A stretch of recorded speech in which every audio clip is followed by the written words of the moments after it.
Shalom saudara-saudara yang dikasihi Tuhan. Saya akan membaca dan merenungkan firman Tuhan yang terdapat di dalam Injil Matius 7 ayat 11. Demikianlah firman Tuhan. Jadi jika kamu yang jahat tahu memberi pemberian yang baik kepada anak-anakmu, apalagi Bapa kita di surga. Ia akan memberikan yang baik kepada mereka yang meminta kepadanya. Saudara-saudara yang dikasihi Tuhan, Bapa kita adalah Bapa yang suka memberi. Makanya kita sebagai anak-anaknya harus memiliki karakter yang sama seperti Bapa kita. Bapa kita adalah Bapa yang penuh kasih, saudara-saudara. Dan salah satu karakter utama memberi adalah kasih. Oleh sebab itu ada firman Tuhan dalam 1 Yohanes 4 ayat 7b sampai 8. Demikian bunyi firman Tuhan. Dan setiap orang yang mengasihi lahir dari Allah dan mengenal Allah. Barang siapa tidak mengasihi, ia tidak mengenal Allah, sebab Allah adalah kasih. Jadi jelas sekali bahwa Bapa kita, yaitu Allah di dalam Yesus Kristus, adalah kasih. Dan sekali lagi saya katakan bahwa karakter utama daripada memberi adalah kasih. Itulah keberadaan Bapa kita, saudara-saudara. Dan sebagai orang-orang percaya, kita juga harus mengikuti apa yang menjadi karakter Bapa tersebut. Tapi meskipun demikian, tidak semua tindakan memberi,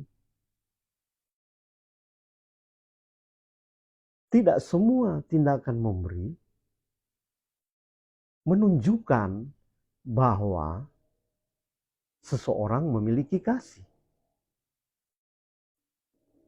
Sebab ada banyak orang memberi hanya karena motivasi tertentu. Ya. Ada banyak orang memberi hanya sebatas kegiatan musiman. Ya. Atau memberi hanya pada momen-momen tertentu saja. Ya mungkin karena ini tahun pemilu, orang itu sebagai caleg, ya, karena ingin meraup suara yang terbanyak, maka dia senang memberi kemana-mana. Jadi hanya karena musim politik saja. Tapi ketika selesai, dia tidak ada keinginan lagi memberi. Atau hanya karena ada acara ulang tahun, atau kegiatan amal, dan lain-lain. Itu pun di bawah sorotan kamera, supaya banyak orang melihatnya dan memuji dia.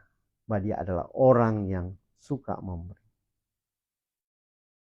Saudara-saudara yang dikasihi Tuhan, saya mau berkata bahwa motivasi kita memberi tidak boleh karena terpaksa. Motivasi kita memberi sekali lagi tidak boleh karena terpaksa. Atau karena ingin dikenal baik atau penuh dengan kemurahan. Lalu akhirnya beroleh pujian dan sanjungan dari banyak orang.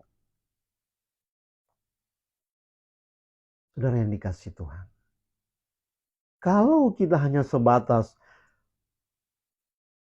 menyatakan kasih, membagi kasih atau memberi, hanya karena motivasi supaya kita dipuji, supaya kita disanjung,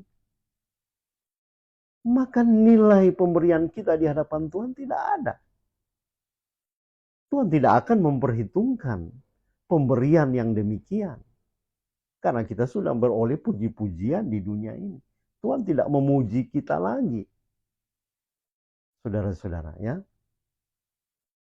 Oleh sebab itu firman Tuhan di dalam Matius 6 ayat 3 sampai 4. Di sini saya bacakan. Tuhan Yesus berkata, tetapi jika engkau memberi sedekah, janganlah diketahui tangan kirimu apa yang diperbuat tangan kananmu.